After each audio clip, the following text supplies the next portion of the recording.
Hi ಎಲ್ರಿಗೂ ನಮಸ್ಕಾರ. ನಾನು ಇವತ್ತು ಯಾವುದೇ ಹೊಸ ವಿಚಾರ ಮಾತಾಡ್ತಾ ಇಲ್ಲ, ಆದರೆ ನನ್ನ ಹಳೆಯ ವಿಡಿಯೋ ನಾನು ಇತ್ತೀಚೆಗೆ ಒಂದು ವಿಡಿಯೋ ಮಾಡಿದ್ದೆ, ಒಂದು ಸುಳ್ಳುಗಾರ ಯಾರು ಅಂತ ಹೇಳಿ. ಸೊ ಆ ವಿಡಿಯೋನ ನಾನು ಇಲ್ಲಿ ತೋರಿಸಿದ್ದೀನಿ, ಹಾಗೆ ಇಲ್ಲಿ ಇನ್ಫಾರ್ಮೇಶನ್ ಬಟನ್ ಅಲ್ಲಿ ಕೊಟ್ಟಿರ್ತೀನಿ. ಸೊ ಈ ವಿಡಿಯೋ ನೋಡಿದವರು ಕೆಲವೊಬ್ರು ಕಮೆಂಟ್ ಹಾಕಿದ್ದಾರೆ. ಸೊ ಆ ಕಮೆಂಟ್ ಯಾವ ತರ ಇದೆ, ಆ ಕಮೆಂಟ್ಗೆ ನಾನು ಉತ್ತರ ಈ ವಿಡಿಯೋ. ಸೊ ದಯವಿಟ್ಟು ಯಾರನ್ನ ಫಸ್ಟ್ ಟೈಮ್ ನನ್ನ ಚಾನಲ್ ನೋಡ್ತಾ ಇದ್ರೆ ಫಸ್ಟ್ ಈ ವಿಡಿಯೋನ ನೋಡ್ಕೊಂಡ್ ಬನ್ನಿ. ಆಗಲೇ ಇದು ಡಿಸ್ಕ್ರಿಪ್ಷನ್ ದಲ್ಲಿ ಕೊಟ್ಟಿದ್ದೀನಿ ಲಿಂಕ್ನ, ನೋಡ್ಕೊಂಡ್ ಬನ್ನಿ. ನೋಡ್ಕೊಂಡ್ ಬಂದ್ಮೇಲೆ ಈ ವಿಡಿಯೋ ನೋಡಿ ನಿಮ್ಗೆ ಕರೆಕ್ಟ್ ಆಗಿ ಸಿಗುತ್ತೆ. ಹಾಗೆ ನನ್ನ ರಿಪ್ಲೈನ ಕೊನೆ ತನಕ ನೋಡಿ, ತುಂಬಾ ಮಜಾ ಆಗಿರುತ್ತೆ. ಇವಾಗ ನನ್ನ ವಿಡಿಯೋದಲ್ಲಿ 3 ತರ ಕಮೆಂಟ್ಸ್ ಇದೆ. ಒಂದು, ಅಪೋಸಿಟ್ ಇದ್ರ ಬಗ್ಗೆ ಮಾತಾಡು ಅಂತೇಳಿ ಒಂದು. ಎರಡನೇದು, ನೀನು ದುಡ್ಡಿಗೋಸ್ಕರ ಇದೆಲ್ಲ ಮಾತಾಡ್ತಾ ಇದೆಯಾ ಅಂತ ಒಂದು. ಮೂರನೇದು, ಅಪ್ಪ ಅಮ್ಮ ಅಕ್ಕ ತಂಗಿ ಜೊತೆಗೆ ಏನಾರ ಈ ತರ ಕೇಸ್ ನಿಮ್ಮ ಮನೇಲಿ ಆಗಿದ್ರೆ ನೀನ್ ಏನ್ ಮಾಡ್ತಾ ಇದ್ದೆ ಅಂತ ನನಗೆ ಕೇಳ್ತಾ ಇದ್ದಾರೆ. ಸೊ ಇವರಿಗೆಲ್ಲರಿಗೂ ನಾನು ಒಂದೇ ಸಲ ಉತ್ತರ ಕೊಡ್ತೀನಿ.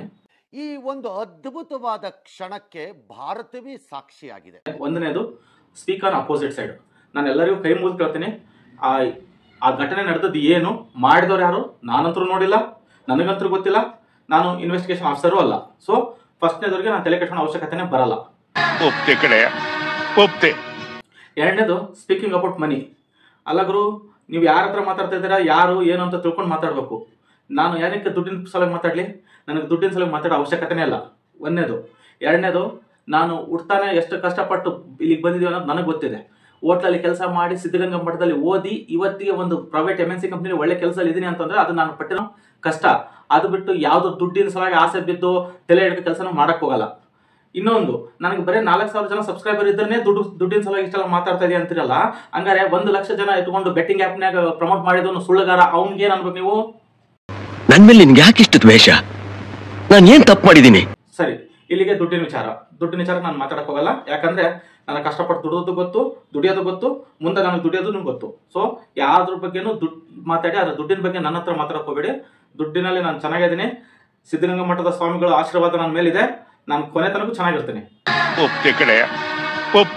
ಸೊ ದುಡ್ಡಿನ ವಿಚಾರವಾಗಿ ನಾನು ಇಲ್ಲಿ ಏನು ಮಾತಾಡಕ್ ಹೋಗಲ್ಲ. ನೆಕ್ಸ್ಟ್, ಮೂರನೇದು, ಇಲ್ಲಪ್ಪ ಈ ತರದ ಘಟನೆ, ಯಾಕಂದ್ರೆ ನಾನು ಫಸ್ಟ್ ಆಫ್ ಆಲ್ ನಾನು ಆ ವಿಡಿಯೋದಲ್ಲಿ ನಾನು ಆ ಹೆಣ್ಮಗಳ ಬಗ್ಗೆ ನಾನು ಮಾತಾಡಿಲ್ಲ. ಎಲ್ಲೂ ಅದು ಕೇಸ್ ಆಗಿದೆನೋ ಬಿಟ್ಟಿದೋ ನನ್ನ ಸಂಬಂಧ ಇಲ್ಲ ವಿಚಾರ, ನನ್ನ ಒಪಿನಿಯನ್ ಅಷ್ಟೇ ನಾನು ಹೇಳಿರೋದು.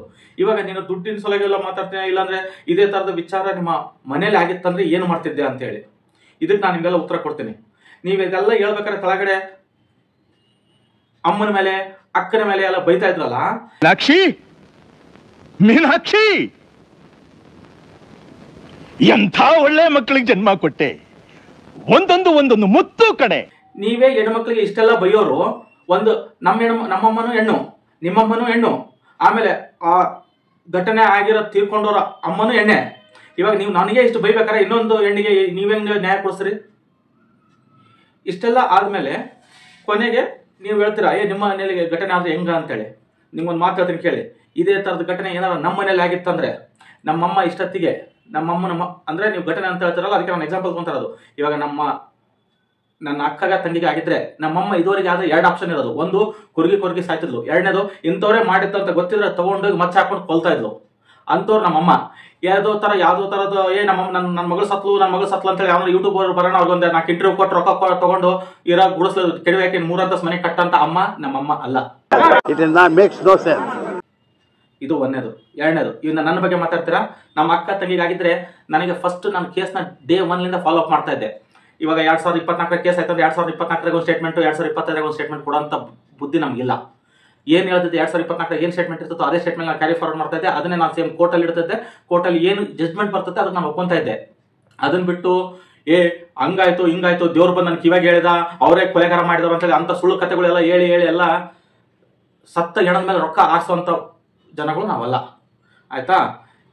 ಯಾಕೆ ನಾನು ಈ ಮಾತು ಹೇಳ್ಬಾರ್ದಾಗಿತ್ತು, ಅದು ಹೇಳ್ತಾ ಇದ್ದೀನಿ. ಯಾಕಂದ್ರೆ ಸತ್ತ ಹೆಣದ ಮೇಲಿನ ಮಣ್ಣು ಮಾಡಿರ್ತಾರಲ್ಲ, ಅದ್ರ ಮೇಲೆ ಬಿದ್ದಿರೋ ಕಾಸನ್ನ ಆರಿಸುವಂಥ ಬುದ್ಧಿ ನನಗಾಗ್ಲಿ ನಮ್ಮ ಮನೆಯವರಿಗೆ ಯಾರಿಗೂ ಇಲ್ಲ. ಕ್ಲಿಯರ್ ಆಯ್ತಾ? ನೆಕ್ಸ್ಟ್, ನನಗೇನಾರ ಇಂಥವ್ರೇ ಮಾಡಿದಾರ ಅಂತ ಗೊತ್ತಿದ್ರೆ, ಒಂದು ಏಕಮಾರ್ ದೊತ್ತು ಕೂಡ ಚಪ್ಪಲಿ ತಗೊಂಡು ಚಪ್ಪಲಿ ಅರ್ಧ ಹೊಡೆದು ಅದು ದುಡ್ಡು ಇಸ್ಕೊಂತ ಇದ್ದೆ. ಒಂದು ಇದ್ರೆ ನದಿ ದಂಡಿ ಈ ಕಡೆ ಇರಬೇಕಿಲ್ಲ ಆ ಕಡೆ ಇರಬೇಕು. ಸುಮ್ಮನೆ ನಡು ದಂಡಿಯಲ್ಲಿ ನಿಂತ್ಕೊಂಡು ಅಯ್ಯೋ ನಮ್ಮ ಮಗಳಿಗೆ ಹಿಂಗಾಯ್ತು, ಅಯ್ಯೋ ನಮ್ಮ ಮಕ್ಕಳಿಗೆ ಹಿಂಗಾಯ್ತು, ಅಯ್ಯೋ ಬರ್ರಿಯಪ್ಪ ಯೂಟ್ಯೂಬರಿಗೆ ದಿವಸ ಕರೆದು ಒಂದೊಂದು ಕಥೆಗಳು ಕಟ್ಟಿ ರೊಕ್ಕ ದೇಪ್ತಿರ್ಲಿಲ್ಲ. ನಿನ್ ಮನ್ಸು ಎಷ್ಟು ಪರಿಶುದ್ಧವಾಗದು ಅಷ್ಟು ಚೆನ್ನಾಗಿ. ನಾನು ಆಕ್ಚುಲಿ ಈ ರಿಪ್ಲೈ ವಿಡಿಯೋ ನನ್ನ ತಲೆಯಲ್ಲೇ ಇರಲಿಲ್ಲ. ಆದರೆ ನನಗೆ ಬಂದಿರೋ ಕಮೆಂಟ್ಸ್ ನೋಡಿ ಇದಕ್ಕೆ ಕರೆಕ್ಟಾಗಿ ಉತ್ತರ ಕೊಟ್ಟರೆ ಚೆನ್ನಾಗಿರುತ್ತೆ. ಯಾಕಂದರೆ ನಾನು ನೆಕ್ಸ್ಟ್ ಇನ್ನೂ ಒಂದು ಇಬ್ಬರ ಬಗ್ಗೆ ಮಾತಾಡಬೇಕು ಅಂತ ಇದ್ದೀನಿ.